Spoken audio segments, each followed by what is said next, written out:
Bienvenue en profondeur, une émission de réflexion et d'analyse qui éclaire de grandes questions de société tout en valorisant les talents locaux. Votre compagnon de parcours qui parle de vous et de vos actions. Entrepreneurs, musiciens, humanitaires, acteurs sociaux, artistes peintres, venez et laissez-nous parler de vous. Maintenant, laissez-vous embarquer dans une aventure sans précédent avec Espoir et Christian. Bonsoir à toutes et à tous et bienvenue dans En Profondeur, votre rendez-vous de réflexion, d'analyse et de dialogue sur de grandes questions de société. Aujourd'hui, nous vous proposons un thème qui nous concerne tous, jeunesse, développement et cohésion sociale, qui dit la résolution 2250. Car même si notre province ne connaît pas la guerre, nous faisons face à d'autres défis et aussi préoccupations, les injustices sociales, la pauvreté, la discrimination, la corruption et les tensions qui fragilisent notre vie d'ensemble. C'est justement dans ces contextes que la résolution 2250 du Conseil de sécurité des Nations Unies prend tout son sens. Adoptée en 2015, elle reconnaît le rôle central des jeunes dans la construction d'une paix durable, dans la prévention des conflits et dans la promotion du développement. Alors, quelle place pour la jeunesse dans la consolidation de la paix à Canada? Comment les jeunes peuvent-ils devenir des acteurs de cohésion sociale et de transformation positive? Pour en parler, nous recevons aujourd'hui un acteur engagé sur le terrain, le coordonnateur de l'Association des jeunes pour le développement et la paix. Restez avec nous, mesdames et messieurs, et allons en profondeur après cette pause musicale. Parlons de l'invité. Parlons de l'invité. Espoir nous en peint le portrait. Oui, d'accord, Christian. Aujourd'hui, dans Profondeur, nous recevons un jeune de cette génération qui a choisi l'action plutôt que les discours, le terrain plutôt que les slogans. Il est coordonnateur de l'ONG Association des jeunes pour le développement et la paix à ITP en cycle depuis 2019. Depuis lors, il évolue dans le monde humanitaire avec une idée claire, faire de la jeunesse un acteur de paix et non un simple spectateur de conflit. Son parcours académique commence en pédagogie appliquée, option informatique de gestion. Mais très vite, il comprend que les problèmes de sa société vont bien au-delà de questions techniques. Il s'oriente alors vers les droits humains, le droit international humanitaire, puis les questions de paix et de sécurité. Ces formations lui permettent de devenir un spécialiste des résolutions 2250 et 1325 du Conseil de sécurité des Nations Unies. La première concerne la jeunesse, la paix et la sécurité. Et la seconde est dédiée à la femme et la paix et aussi la sécurité. Mais là où beaucoup se contentent de les citer, cher Christian, lui se pose des questions essentielles. Que fait-on réellement de ces résolutions ici chez nous, Conseil central? Quelle place donne-t-on aux jeunes dans les décisions qui engagent leur avenir? Et les femmes alors, sont-elles de vraies actrices ou simples figurantes de processus de paix? C'est ainsi qu'à travers AJDP, il s'efforce de transformer ce texte en actions concrètes par des sensibilisations de communautés, formation de jeunes, inclusion de femmes dans le processus de paix et aussi la prévention des conflits et promotion du vivre ensemble. Et aujourd'hui, sur le plateau d'En Profondeur, nous recevons pour vous M. Panou Mwamba David. Alors, merci beaucoup Espoir pour cette présentation laconique, mais qui dit presque tout sur notre invité. Alors, Monsieur David Panou, bonsoir et bienvenue en Profondeur. Bonsoir, Monsieur Christian Tibango, les présentateurs de l'émission En Profondeur. Nous sommes très ravis de vous voir aujourd'hui. Alors, la première partie vous est dédiée totalement. On parle de l'invité. Alors, la première question qui me vient en tête, comment devient-on coordonnateur? Oui, en fait, dès le départ, c'est une passion.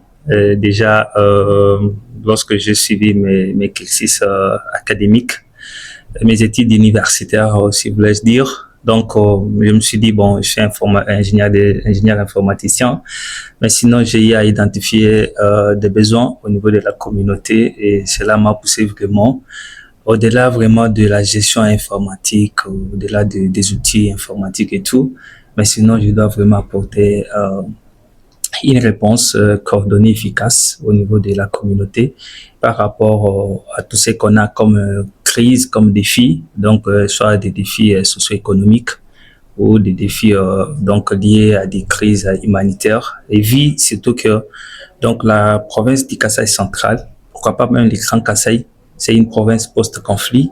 Donc les conflits que nous avons vécu en 2016-2017, donc on était vraiment victimes des atrocités, donc de ces conflits-là coutumiers.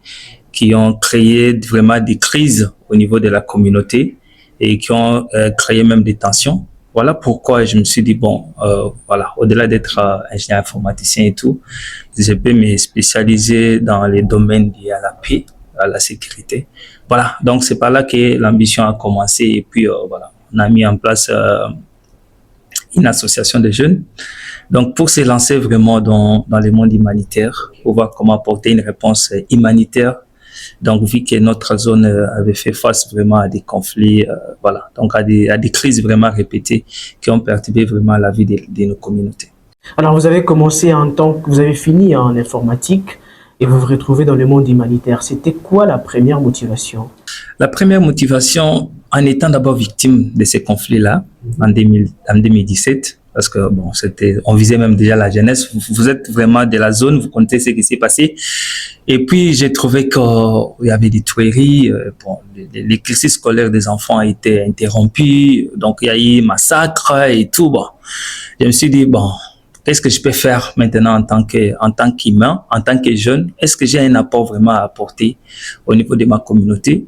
Je me suis posé cette question-là. Je me suis dit bon, il faut s'engager. Il faut vraiment s'engager au-delà des études faites.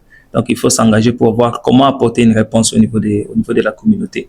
Donc, c'est vraiment une motivation parce que j'ai vu ma communauté, en état même de la communauté, comment nous étions victimes de ces conflits-là. Parce qu'aujourd'hui, il y a déjà même plus de 2 décennies que la RDC fait face vraiment à des conflits, à des crises humanitaires répétées. Si ce n'est pas les conflits intercommunautaires, c'est les conflits armés. Si ce n'est pas armé, ce sont les épidémies. Si ce n'est pas les épidémies, donc ce sont les catastrophes naturelles qui amènent des érosions, par exemple, donc des vents violents qui laissent des communautés sans abri. Donc, vous voyez un peu vivre la souffrance de la communauté et surtout une communauté victime de ces conflits-là. Donc, cela m'a beaucoup motivé pour voir comment me ressourcer, voir quelle réponse que je peux apporter au niveau de la communauté qui a fait vraiment face à tous ces défis humanitaires. Le conflit a eu lieu, c'est en 2016. S'il faut préciser, c'est avec Aminan Sapou. Mais quand est-ce que vous, personnellement, vous êtes lancé dans le monde humanitaire avec AJDP? Effectivement, avec l'AJDP, je me suis lancé comme dans la présentation que vous venez de faire tout à l'heure. Je me suis lancé, c'est en 2019. Donc, si vous voyez très bien, les conflits ont commencé en 2016, 2017. Un an plus tard, vu l'effet vraiment de ces conflits-là, donc l'impact de ces conflits-là au niveau de la communauté, je me suis dit que non, voilà, il faut que je me lance. Et si vous voyez même en termes de la durée, vous trouverez que donc 2016, 2 ans plus tard, en étant victime de ces conflits, donc voilà, il a été vraiment important que nous puissions apporter une réponse humanitaire. Nous nous sommes réunis au niveau d'une organisation des jeunes pour voir comment apporter de la réponse humanitaire. Parce que les contextes humanitaires, donc pour nous, c'est une passion déjà. C'est une passion parce qu'on doit vraiment se lancer. Ce sont des actions que nous amenons, mais sans attendre un retour. Okay. Donc, de manière générale, nous travaillons dans les bénévolats, donc apporter vraiment une réponse au niveau de nos communautés. Donc, il y avait vraiment à cette époque-là, les communautés qui avaient vraiment besoin de l'appui, qui avaient vraiment besoin de la réponse. Donc, si c'est pas une réponse matérielle, financière, mais psychologique aussi, donc l'accompagnement psychologique et tout, vu qu'on était vraiment, quand les conflits là étaient arrivés, donc il y avait vraiment des traumatismes. Oui. Les femmes, les jeunes, les enfants et tout étaient traumatisés. Voilà, imaginez par exemple, quand on trouve un enfant ou un enfant devant sa maman en train d'être violé, et l'enfant est là et donc il est en train de voir comment sa maman ou son papa est en train d'être torturé ou violé sexuellement. Vous voyez un peu, ça laisse un peu de traumatisme au niveau de l'enfant. Donc il faut vraiment apporter un appui psychologique. Donc c'est ce qui nous a vraiment motivés d'avoir vraiment cette idée-là pour voir comment apporter de la réponse au niveau de la communauté. Êtes-vous porteur de la vision AJDP ou bien vous accompagnez la vision de quelqu'un d'autre? Pour dire, vous êtes le coordonnateur exécutif général ou bien AJDP, c'est une succursale ici à Kananga? Voilà, donc en fait, l'idée, comme je vous ai dit, c'est une initiative mise en place par les jeunes. Moi aussi, je suis jeune. Donc, nous nous sommes réunis autour d'une même table pour voir comment mettre en place cette organisation. Donc, si vous voyez très bien, c'est un peu de temps. On a vécu les conflits et après les conflits, nous nous sommes réunis pour mettre ça en place. Donc, c'est une vision Oui, effectivement, c'est une vision qui est venue. Nous l'avons implémentée ici au Kasaï. C'est une vision, mais autour de la vision là, nous avons associé d'autres personnes pour voir comment vraiment concrétiser cette vision là. Alors, ADDP existe seulement ici ou vous êtes aussi ailleurs? Voilà, donc c'est une bonne question d'abord, parce qu'aujourd'hui là, on vient même de tenir une assise là, où on a pensé même élargir même nos zones d'intervention. L'AJDP existe au Kasaï et aussi à Kinshasa. Donc, c'est là que nous sommes très actifs. Nous sommes très actifs au Kasaï central et aussi à Kinshasa. Mais l'idée cette année 2026 est d'étendre en fait nos zones d'intervention parce que nous avons compris que nos réponses au niveau des communautés sont très efficaces. Et vu que nous mettons vraiment en avant-plan les jeunes comme étant acteurs du changement, parce que c'est une organisation de jeunes. Et je ne crois pas qu'il y a une personne là qui est au-delà de 40 ans ou 30 ans, donc au-delà de 40 ans ou 35 ans. Donc, vous voyez un peu, donc c'est une vision qui est venue de la jeunesse et c'est la jeunesse qui est en train de concrétiser cette idée-là. Alors, jusqu'à présent, nous sommes à Kinshasa, nous sommes aussi au Kasaï central, mais l'idée pour nous, pour cette année 2026, c'est d'étendre vraiment cette vision-là envers d'autres zones, notamment dans la partie est de la RDC, où il y a déjà même des effets. Donc, un staff qui est déjà permanent, mais il suffit juste de formaliser pour voir comment ils peuvent aussi apporter de la réponse, la même réponse que nous avons apportée au niveau du Kananga, au niveau du Kasaï central, que la même réponse là, donc soit aussi apportée au niveau des autres zones qui sont vraiment frappées par les différents conflits. Moi, je croyais que vous allez plutôt nous dire que ADDP existe aussi dans des zones où il y a vraiment de conflits comme à l'Est. Pourquoi vous n'avez pas pensé y aller? On parle de la paix là et ça chauffe très souvent de ce côté. Effectivement, vous savez qu'il y a plus de 2 décennies que cette partie orientale en fait de notre pays est menacée par les différents conflits. C'est un processus, comme je vous ai dit ici, que ce qui nous a donné ces ambitions ou ce qui nous a motivés. Vous voyez, c'est en étant victime que vous aurez une idée de mettre quelque chose en place. Vous voyez, si on était peut-être du côté Est et tout, il y a même des organisations aussi des jeunes qui œuvrent de ce côté-là. Pourquoi? Parce que dès le départ, ils étaient victimes. Et puis, ils veulent maintenant accompagner leur communauté pour qu'il y ait vraiment une résilience. Alors, l'idée, elle est là. C'est une perspective d'ailleurs pour 2026 ici. On veut se lancer. Donc, dans d'autres zones. Ce n'est pas seulement à l'Est de la RDC, et aussi même dans la partie Ouest, notamment dans la province de Mai-Ndombe. Nous sommes nous sommes à Kwamuntu. Vous voyez, donc c'est aussi une partie de la RDC qui est aussi attaquée par les conflits de Mobondo. Donc je ne sais pas si vous vous renseignez, vous trouverez que même cette zone-là, de Mai-Ndombe du côté Kwamuntu, il y a ces conflits-là qui durent aussi, il y a aussi déjà des années. Donc c'est pour vous dire que les contextes n'est pas vraiment lié à la partie orientale, mais aussi à la partie ouest et aussi au Kasaï central. Donc, une idée pour nous, on va vraiment s'installer dans ces zones-là, d'ici là, parce que déjà les acteurs sont présents et il reste juste pour formaliser. Vous voulez vous installer partout dans le province dont vous venez de faire mention.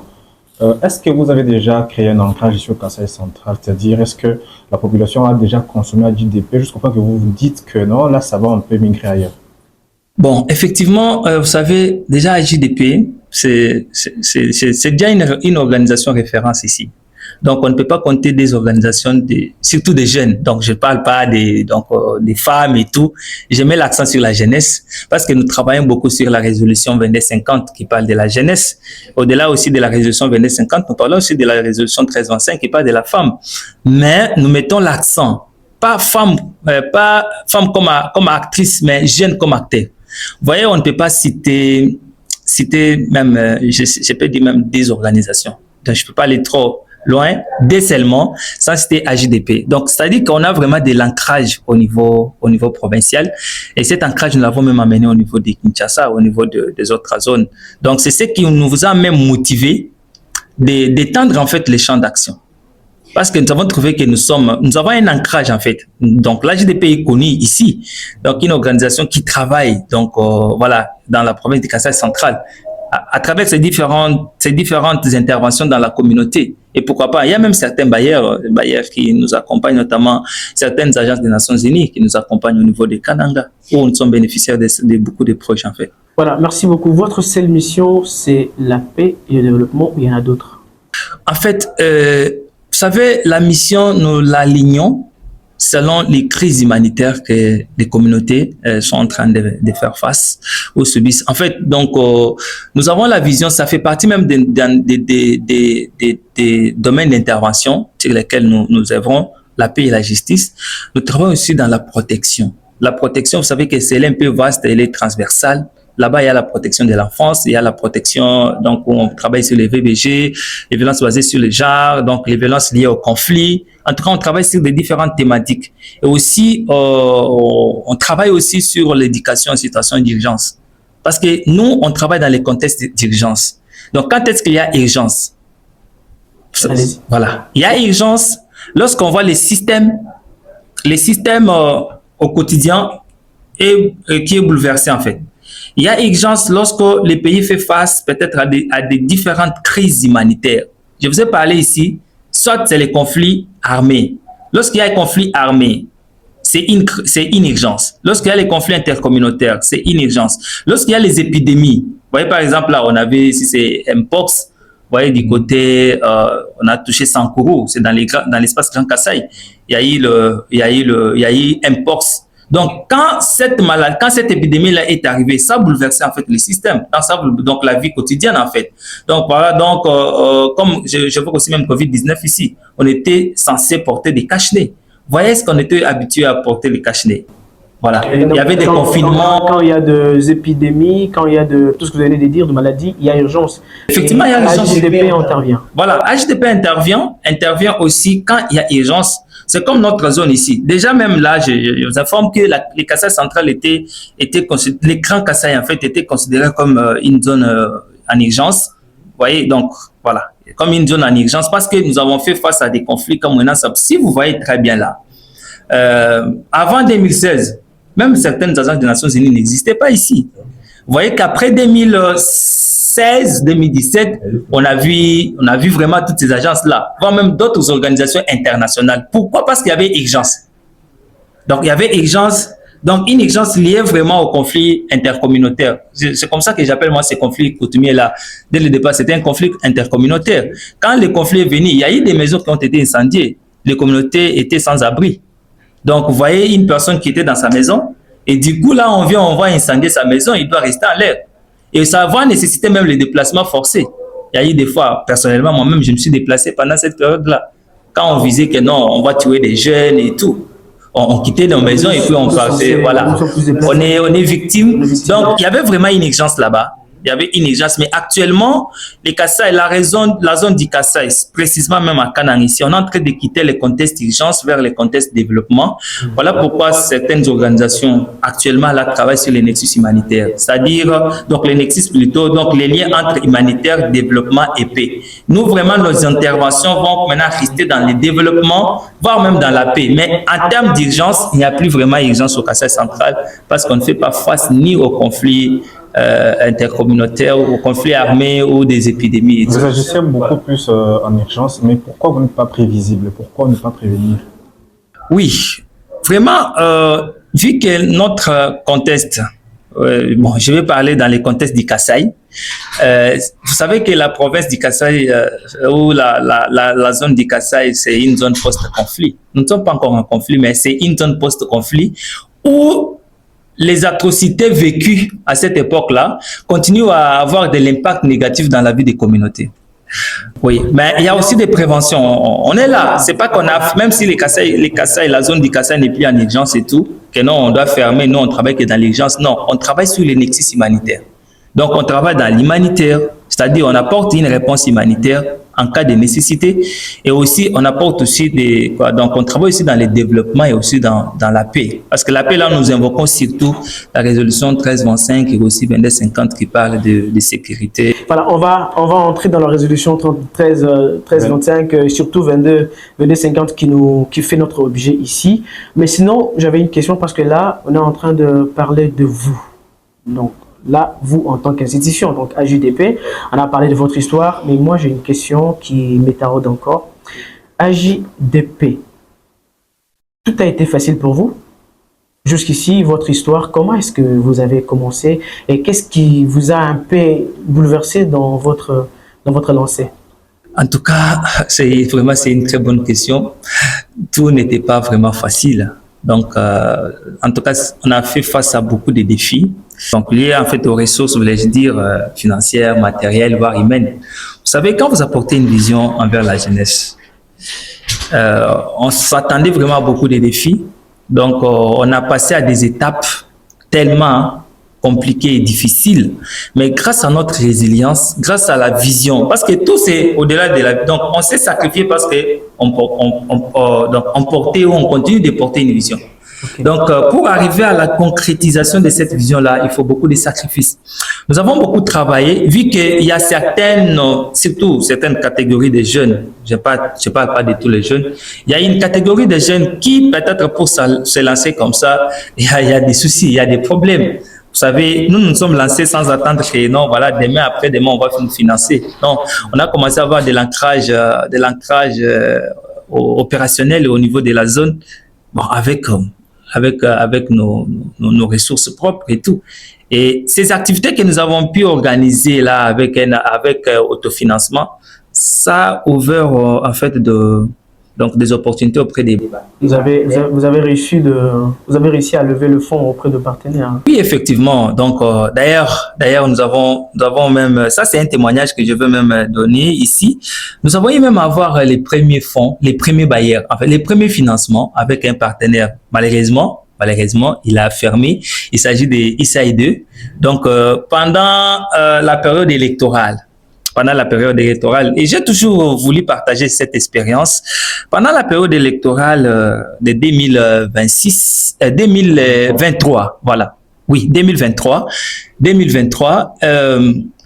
À cette époque-là, je travaillais à la CENI. J'étais là comme formateur, en même temps superviseur.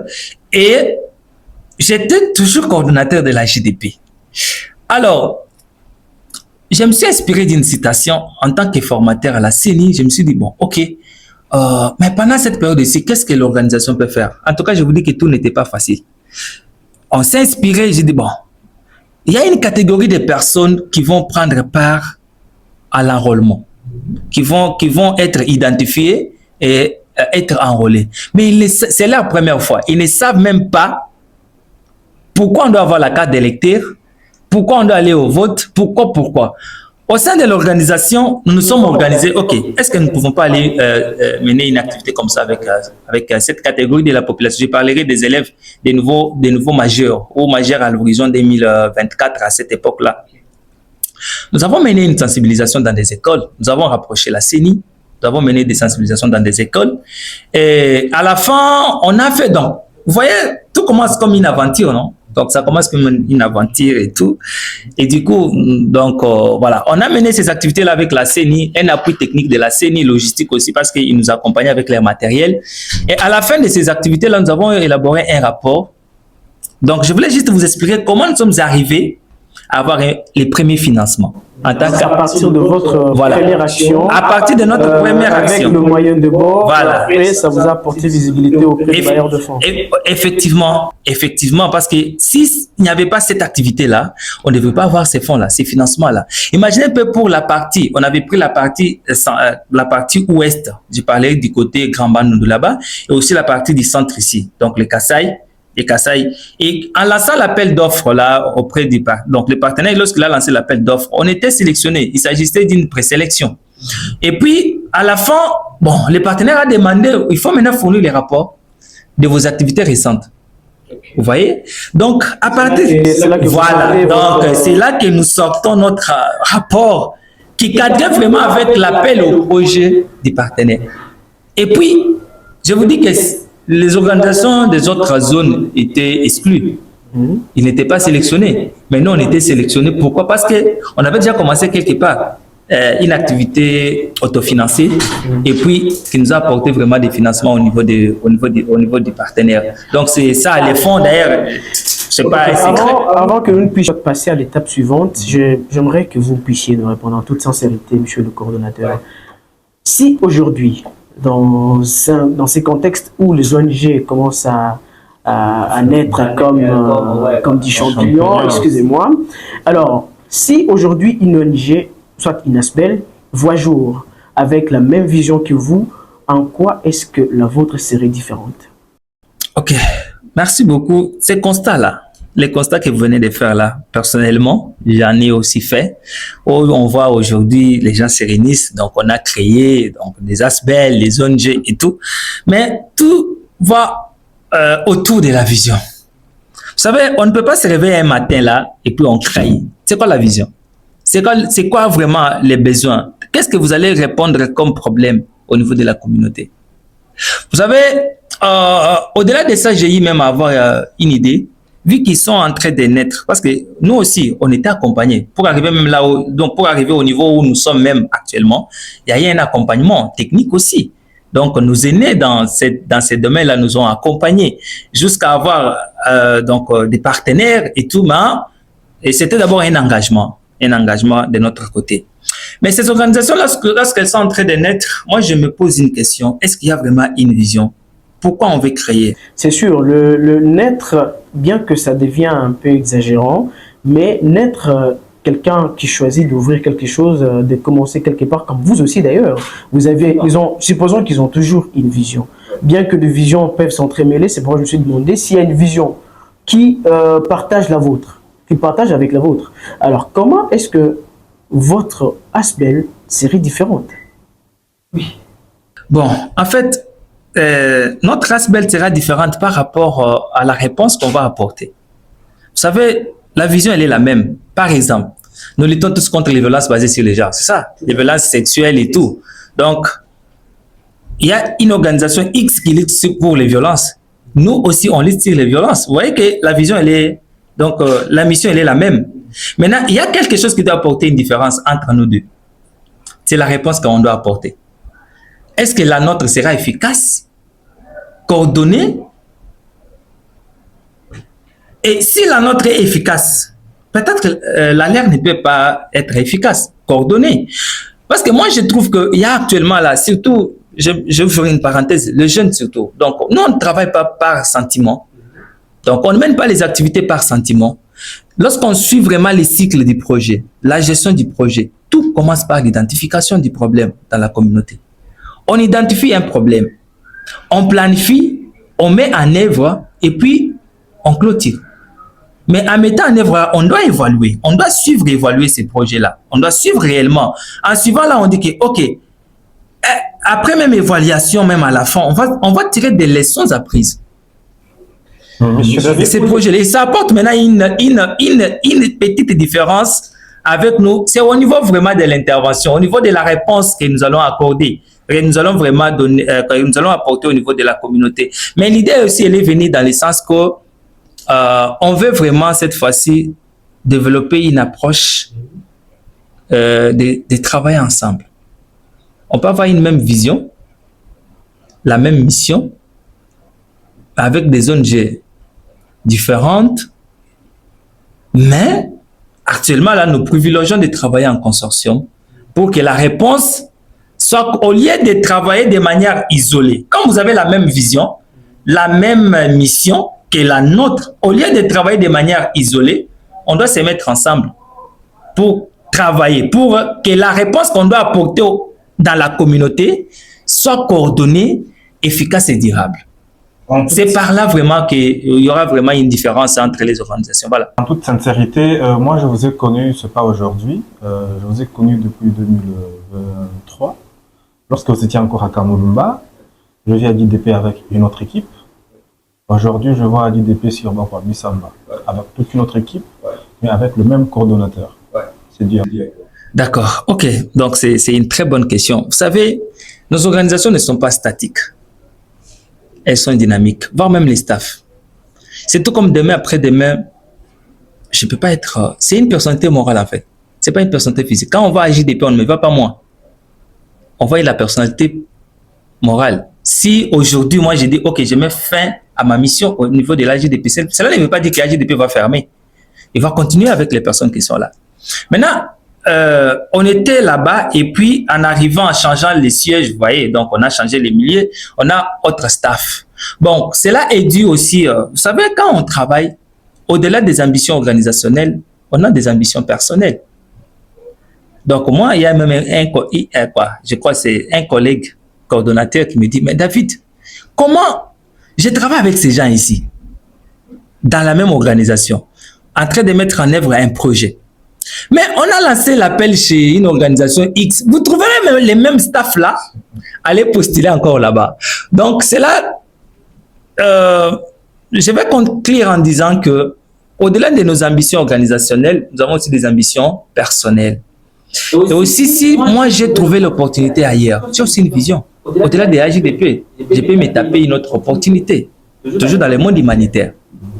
Par rapport à mon engagement au niveau de l'AJDP. Parce qu'aujourd'hui, c'est l'AJDP qui m'a fait un nom. Et moi aussi, j'ai fait aussi l'AJDP un nom. Vous voyez qu'il y aura un développement personnel, aussi un développement organisationnel. Alors, si l'AJDP m'a positionné et j'ai trouvé une voie de sortie encore qui peut m'aider à soutenir l'AJDP, donc je peux sortir, mais l'AJDP doit exister parce que c'est une personnalité morale. Ce n'est pas la personne de David. Ce n'est pas la personne X ou Y. Alors, le changement des staff est dû à beaucoup de choses. Peut-être c'est une conviction personnelle. Vous voyez, quand quelqu'un a trouvé mieux ailleurs, par exemple, quand quelqu'un a trouvé mieux ailleurs, qu'est-ce qu'il va faire? Moi, je ne peux pas les retenir. Il va s'en aller. Voilà. Merci. Merci beaucoup, M. Panou, pour ces éléments de réponse très importants. Alors, c'était la partie dédiée à vous, à votre organisation. Nous en avons largement discuté. Et là, on va passer à la deuxième partie de notre émission où on va parler pleinement du sujet. Alors, ça sera après cette petite pause musicale.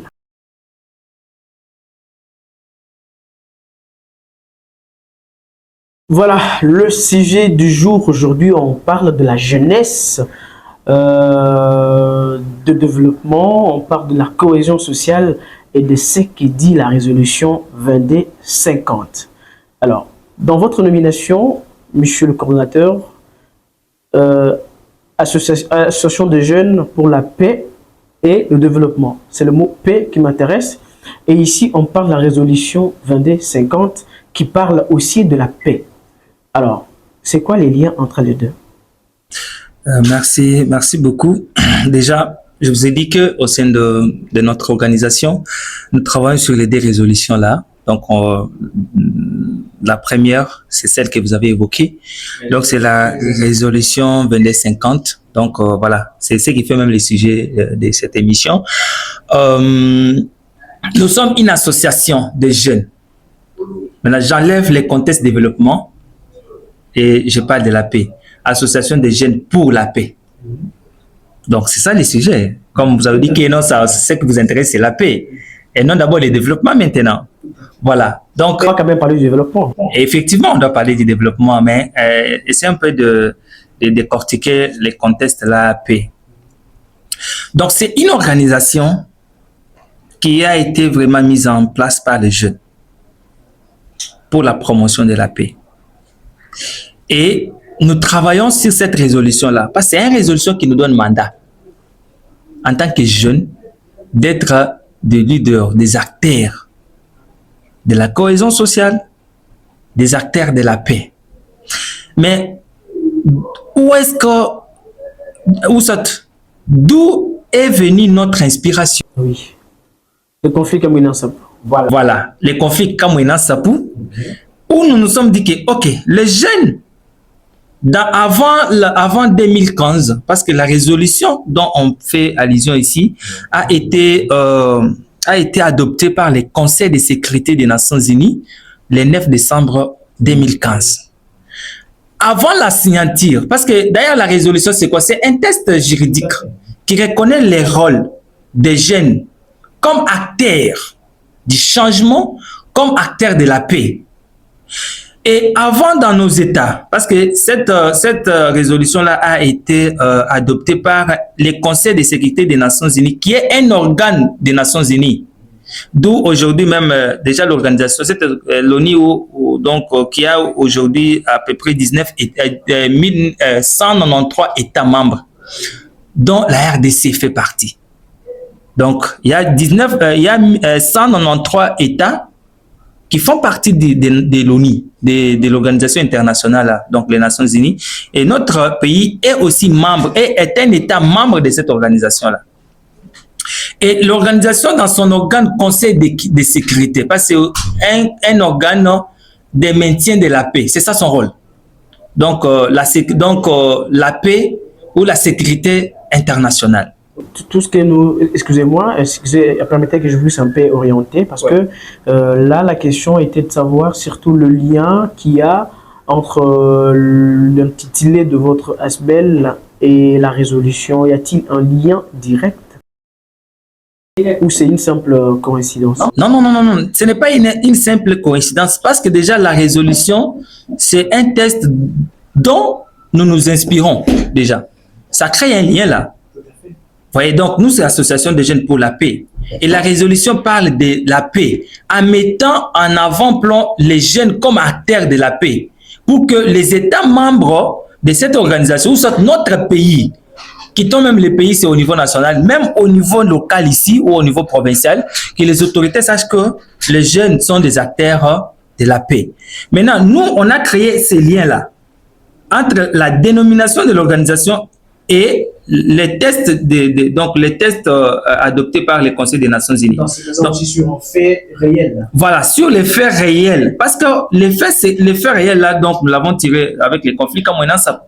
Donc, si vous savez, donc, si on essaie un peu de se rappeler qui étaient qui étaient vraiment victimes. Les acteurs, non pas victimes. À cette période-là, les gens n'étaient pas là comme victimes, mais ils étaient là comme acteurs, donc comme des personnes, ou soit, donc, excusez-moi, des milices et tout. Si vous voyez dans ces mouvements... Acteurs de troubles. Acteurs de troubles. Dans ces mouvements-là, il n'y avait pas de vieux, il y avait des jeunes. Vous voyez? Donc, il y avait des jeunes. Nous nous sommes inspirés du test, et puis nous nous sommes dit que, OK, on doit nous regrouper pour la paix et non pour semer les troubles. Et on a créé les liens à ce niveau-là.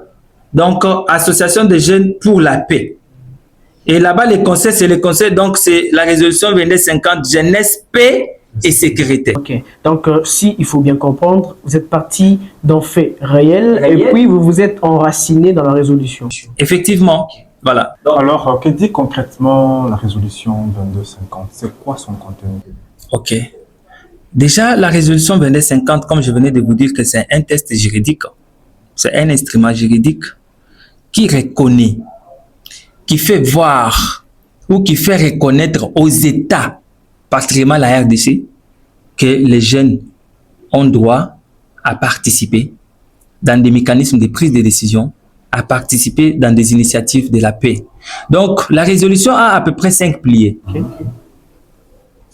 Nous avons la participation. Je voulais mettre vraiment l'accent là-bas.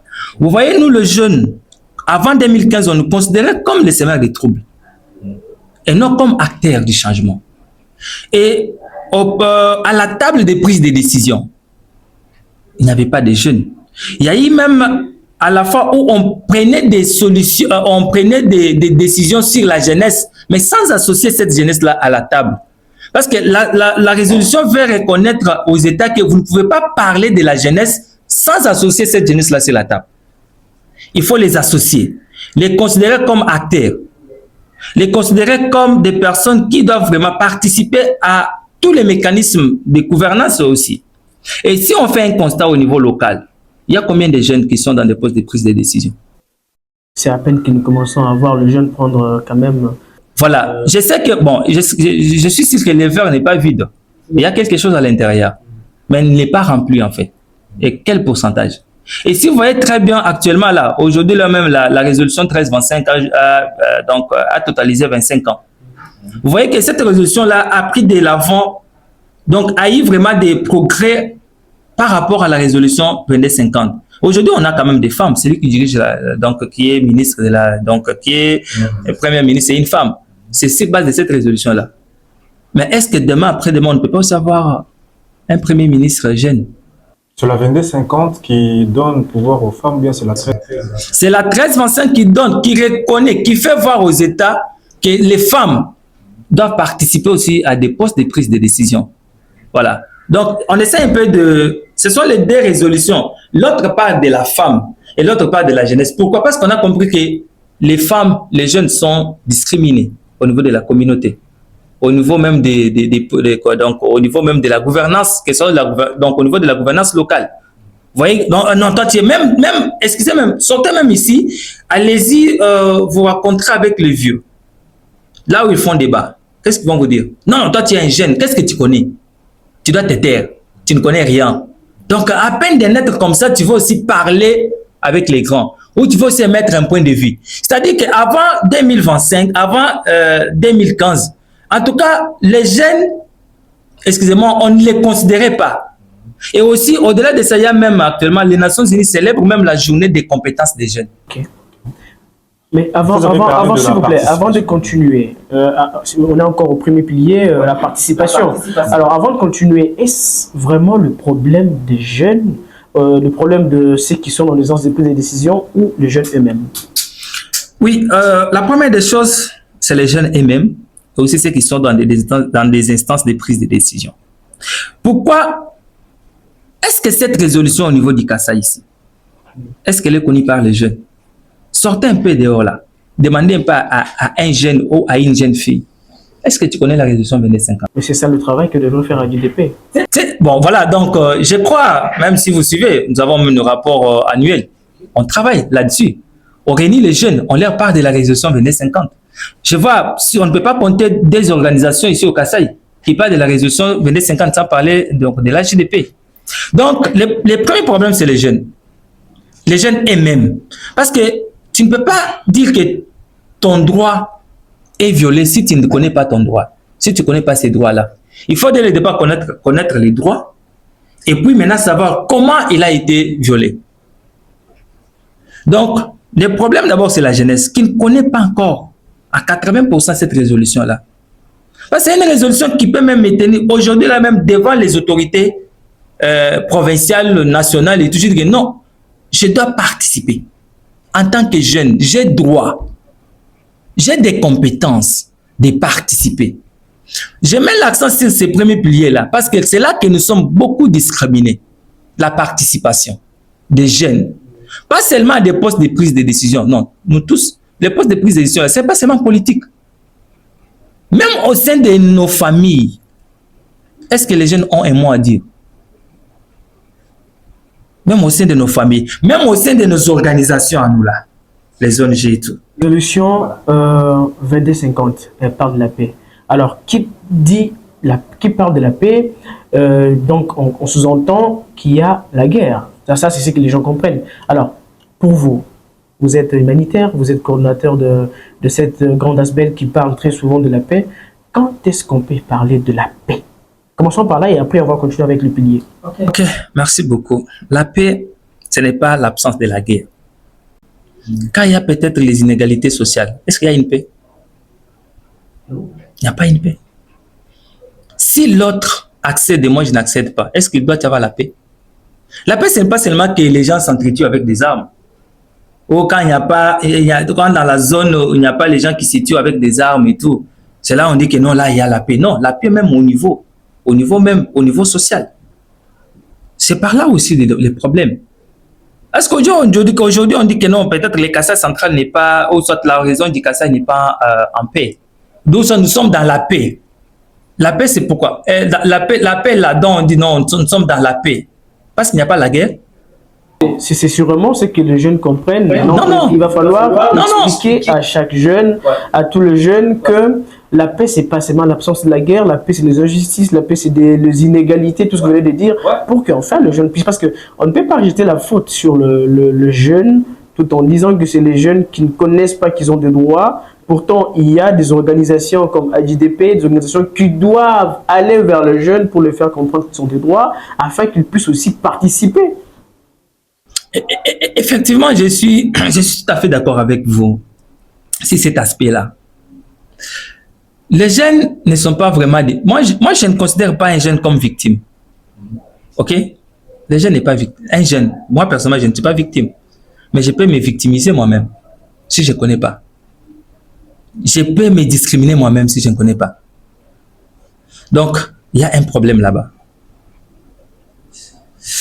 Aujourd'hui, ce qui plonge vraiment les gens dans les inégalités et tout, il y a inégalité sociale, donc nous sommes dans la paix et tout. Imaginez une personne qui dort en famille et dans la paix. Un jeune qui a étudié, il a fini ses études universitaires, il est au chômage, il est dans la paix. Alors, la résolution parle de jeunes. De quels jeunes, justement?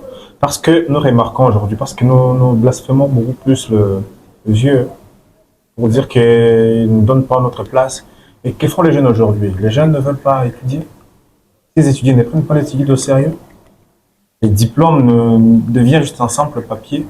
Et dans une entreprise, vous pouvez être sûr avec moi que je préfère garder un papa de 86 ans d'expérience qu'un jeune qui vient fraîchement de l'université et qui ne me convainc pas.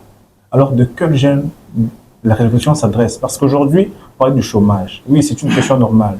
Mais il faut aussi prendre des décisions. Il y a chômage, mais qu'est-ce que je fais? Parce que la jeunesse, c'est la mobilité, c'est les raisonnements. De quelle jeunesse la révolution parle? Tout jeune et paresseux, bien c'est ces jeunes conscients qui se battent et après qui ne trouvent pas quand même gain de cause, là, il peut se révolter. Ok, merci beaucoup. La résolution parle des tout jeunes. Même l'inconscient. J'ai dit tout jeune. Il n'y a pas une distinction là-bas. Tout jeune. Il n'y a pas non, un jeune scientifique, un jeune non scientifique, un jeune... Non, la résolution parle des tout jeunes. Donc, la résolution est focalisée sur la jeunesse. Effectivement, il y a un petit problème là. Peut-être, je ne sais pas si c'est une mauvaise compréhension. Vous savez, les jeunes, tous les jeunes dont vous faites allusion, aspirent qu'à la politique. Vous voyez, même quand nous parlons, même parfois, même là où on parle de la résolution 2250, la participation, pour nous, la participation, c'est au niveau politique. Non, c'est pas seulement au niveau politique. La participation dans la vie sociale aussi. C'est pas seulement dans la vie politique, même dans la vie sociale. On doit participer. Deuxième pilier, après la participation. Après la participation, c'est la prévention. Et c'est un peu, donc, je le cite un peu comme ça, la prévention en fait. Il s'agit de quoi, juste? On doit prévenir en fait les violations, surtout des droits des jeunes. Les droits, bon, jeunes en tant qu'humains, et là c'est droits humains. Alors, les États sont là pour prévenir la violation de ces droits-là. Préserver les jeunes ou préserver les droits des jeunes. Je mets l'accent par la jeune fille, par exemple. Parce que nous parlons du contexte jeunesse, homme, donc jeune garçon ou jeune fille. La prévention des jeunes filles, donc la prévention des droits des jeunes. Mettons d'abord l'accent sur la jeune fille. Donc, les États sont là pour garantir en fait ces droits. Prévenir les violations des droits humains. Non, la jeune fille ne peut pas étudier. Or, étudier, c'est un droit. Donc, on doit prévenir en fait toute forme de violence, surtout dans les contextes dirigeants, surtout dans les contextes des conflits, où la jeune fille devient déjà une cible. Donc, les États sont là pour garantir les droits des jeunes, les préserver. Et troisième pilier, nous avons la protection aussi. On doit prévenir et protéger. Qui protège qui? Celui qui protège, c'est l'État qui protège les droits. Donc, la résolution reconnaît, en tout cas, je peux dire, c'est une décision imposée aux États pour qu'ils reconnaissent, les jeunes sont capables de diriger, de donner la paix, d'aider, prévenir donc protéger leurs droits. Vous voyez, protéger leurs droits. Mais nous, en tant que jeunes, on doit s'approprier de la résolution. Mais l'exécution, la mise en œuvre de la résolution, c'est envers les États. Ce sont les États qui vont mettre en œuvre les résolutions. Donc, par exemple, la 2250, c'est envers l'État, c'est envers la République donc démocratique de la RDC. C'est lui qui va vraiment mettre en œuvre, qui doit exécuter cette résolution-là. Protéger les droits des jeunes. Protéger les droits donc des femmes, si on parlait de la 1325. Les faire participer à tous les mécanismes. Si on prend le contexte actuel où notre pays est en train de signer des contrats au Doha, Washington et tout, combien de jeunes y participent? Participation, prévention, protection, quatrième pilier. Protection, les partenariats aussi. Les partenariats. Et enfin, il y a les désengagements et aussi la réinsertion. Alors, Monsieur Panou David, moi, s'il vous plaît, Christian, j'avais voulu que nous puissions tous les citer, les 5 piliers, parce que vous dites que ce ne sont pas vos mots, la résolution impose au pays de reconnaître. Ouais, de reconnaître les rôles des jeunes dans la prévention des conflits. Nous avons fourni des critiques constructives en tant qu'intellectuels, vu le faille de l'État qui n'arrive pas à bien remplir les critères de responsabilité à ces 5 piliers. Or, là où l'État se limite, les ONG ont un rôle à jouer. Vous, en tant qu'ONG, dans ces 5 piliers, quel est le travail que vous avez abattu dans la participation des jeunes, dans la protection des jeunes? Bon, donc de 5 piliers, allons-y du premier pilier jusqu'au dernier. En tant qu'AJDP, quelles sont les actions concrètes que vous avez faites si l'État a échoué? Mais en tant qu'AJDP, surtout au niveau de la participation, qu'est-ce que nous on a fait? Nous, ce qu'on a pu faire d'abord, nous avons mené nos actions ciblant d'abord les jeunes. Et nous avons organisé des dialogues intergénérationnels sur la résolution 2250. Intergénérationnel dans le sens où, dans ces assises-là, nous avons les personnes qui ne sont pas de notre génération, les vieux là, ils sont là. Et nous, les jeunes, nous sommes aussi là. Et nous débattons ensemble. Pourquoi vous ne voulez pas nous associer? On a organisé ces assises-là à maintes fois. Effectivement, pour éviter ces conflits-là. Et nous avons organisé des tables rondes tout autour de ça. Des tables rondes sur la culture de vivre ensemble. Donc, on organise même des matinées d'information sur la résolution 2250. Le problème est il faut connaître d'abord les tests. Je dois connaître d'abord mes droits. Je dois d'abord m'approprier de ces documents-là. Et comme ça, je serai en face de l'État qui doit l'exécuter. Donc, monsieur l'État, donc, excusez, je ne sais pas, chère autorité, monsieur le chef du gouvernement ou madame la chef du gouvernement et tout. Voilà, l'État, donc, cette résolution reconnaît que moi, je peux aussi être là-bas sur cette table pour discuter. Pourquoi vous me discriminez? Mais si je maîtrise réellement cette résolution-là. Donc, AJDP a aidé à amener les jeunes à reconnaître leurs droits. Voilà, donc nous avons accompagné les jeunes d'abord à s'approprier d'abord de la résolution. Aujourd'hui, vous connaissez la résolution. Mais il y a d'autres qui ne connaissent pas la résolution. Aujourd'hui, vous connaissez la résolution avec ces piliers où je dois participer. Mais il y a d'autres jeunes qui je vous ai parlé il y a des jeunes qui se victimisent là-bas, qui se discriminent eux-mêmes. Or, la résolution reconnaît leur participation, mais ils ne savent pas que la résolution reconnaît leur participation. Mais jusqu'alors, nous sommes en train de changer les jeunes en tant que, considérés comme sémères du trouble, en acteurs du changement. Donc, pour le moment, vous n'êtes au premier pilier. Oui, et effectivement aussi, nous ne pouvons pas travailler d'abord sur tous les piliers, en fait. OK? Donc, on ne peut pas se réveiller aujourd'hui. En tout cas, nous, on a rencontré des succès dans tout. Merci beaucoup. Merci, M. Panou et chers auditeurs qui nous suivent déjà en ce moment. Si vous voulez nous capter en cours de diffusion, vous écoutez en profondeur. Aujourd'hui, nous traitons un sujet qui cadre avec la résolution 2250. Et là, nous sommes en train d'aller petit à petit vers la fin de notre émission. Et je ne sais pas si tu avais une question. Oui, j'avais une inquiétude parce que il y a tout à l'heure, vous dites que combien de jeunes connaissent la résolution. Mais moi, je crois que ça incombe à votre responsabilité. Pourquoi? Parce que ce matin, lorsque je lisais le plan d'action de cette résolution, qui date de 2022, selon les statistiques, pour la RDC, il y a 53% des jeunes qui connaissent ça.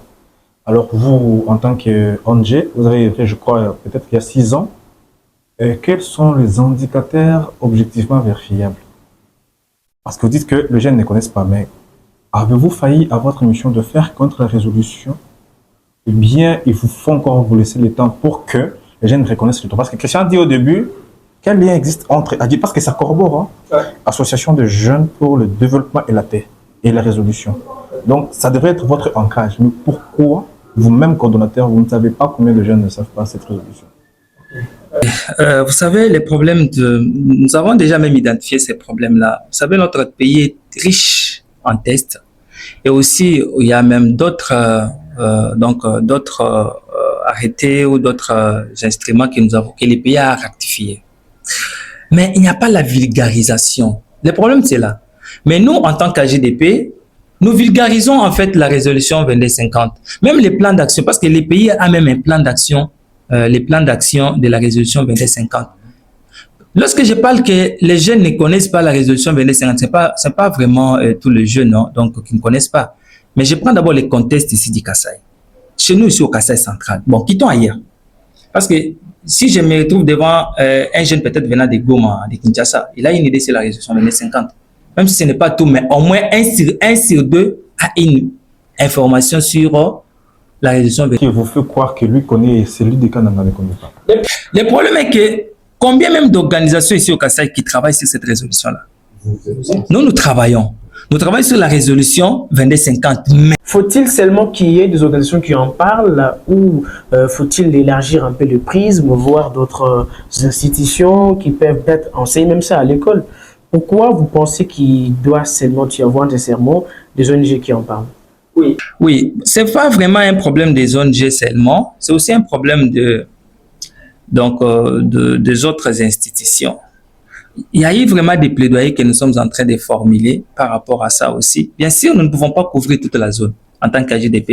Ce n'est pas seulement AGDP qui travaille sur la question. Il y a aussi d'autres organisations ici présentes qui travaillent sur la question. Mais le champ est très vaste. Donc, un jeune qui est à Dubaï ne connaît pas la résolution 2250. La résolution 2250, ce n'est pas seulement sur la ville de Kanang. Ailleurs, là, ils doivent aussi connaître cette résolution.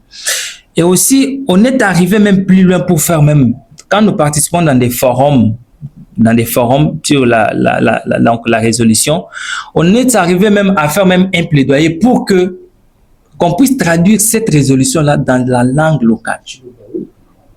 Très important. Comme ça, il y aura une bonne appropriation. Nous voulons d'abord que les jeunes s'approprient. Moi, je me suis déjà approprié. Et je suis en train de tout faire avec l'organisation pour que les jeunes s'en approprient aussi. Mais il y a aussi des limites. Hein. Il y a aussi vraiment des limites par rapport des limites linguistiques, voulais-je dire aussi. Donc, il faut qu'on arrive à traduire cette résolution-là dans la langue locale pour qu'il y ait vraiment une très bonne compréhension, qu'elle soit aussi vulgarisée aussi auprès des institutions étatiques. Parce qu'il y a, vous savez, surtout dans ces mondes-là, parce que ce sont eux qui sont appelés à mettre en œuvre cette résolution-là. Mais vu que leur gouvernance n'est pas vraiment statique, tantôt on a c'est tel qui vient, c'est tel ministre, c'est tel qui vient, donc ainsi de suite. Vous verrez que, en tout cas, si on a sensibilisé aujourd'hui celui-ci, et puis après, comme c'est un pouvoir politique qui doit partir, l'autre doit venir. Celui qui va venir là, vous voyez un peu. Donc il faut arriver à une effectivité de cette résolution. Qu'est-ce que vous proposez pour qu'on arrive à respecter vraiment ce que dit cette résolution? Qu'est-ce que vous proposez? Moi, la première proposition, donc je la reformule en termes d'un appel. Okay. Un appel d'abord aux organisations des jeunes, aux clubs de jeunes, de s'en approprier d'abord, de se ressourcer sur cette résolution. Donc, c'est ça le départ. Il faut que je connaisse d'abord ces tests-là. Il faut que nous, les organisations au niveau, et d'ailleurs, ailleurs, il y a même les conseils, il y a la coalition provinciale. Il y a des coalitions provinciales sur la jeunesse, paix et sécurité. Mais au Kasaï ici, cette coalition-là existait. Est-ce qu'elle existe encore? Est-ce que vous avez déjà encore entendu que non, il y a la résolution? Avoir reconnu, après avoir appris sur les textes et ensuite? Il faut maintenant aller vers les décideurs. Qui décide? C'est l'État. Okay. Aller les sensibiliser. Les faire connaître que considérez-nous comme partenaires. Sensibiliser, on suppose que l'État ne connaît pas? Est-ce que c'est les animateurs étatiques, je vous ai dit que ils ne sont pas cette mobilité-là. Hein. Donc, si l'autre connaît, mais l'autre ne connaît pas cette mobilité-là. Alors, voilà pourquoi on voulait même arriver même au niveau même des chefs des divisions, même au niveau des chefs de division, parce que ce sont eux qui sont un peu, parce qu'ils sont dans l'administration, en fait. Ils sont dans l'administration, ils ne sont pas dans des cabinets politiques et tout ça. Alors, c'est un peu d'intensifier des activités avec ces responsables pour voir comment, à leur tour, au sein de l'administration déjà, qu'ils maîtrisent cette résolution 2250 et on pourra vraiment étendre les champs envers les décideurs. Ça sera peut-être un message de la fin aux jeunes. En tout cas, un message qui s'adresse à tous les niveaux de prise de décision pour que la résolution arrive aux jeunes, aux ONG et aussi à l'État. Un message. Mon message, je l'adresse à tous les acteurs qui travaillent sur la paix et la sécurité. Donc, l'État travaille sur la paix, les jeunes travaillent sur la paix, tout le monde qui travaille sur la paix, de valoriser, de vulgariser, donc de vulgariser d'abord cette résolution et de mettre en œuvre la résolution. Investir dans la jeunesse est très important que laisser les jeunes donc sans être associés, même les expériences professionnelles, là, ils vont les avoir où s'ils ne sont pas associés.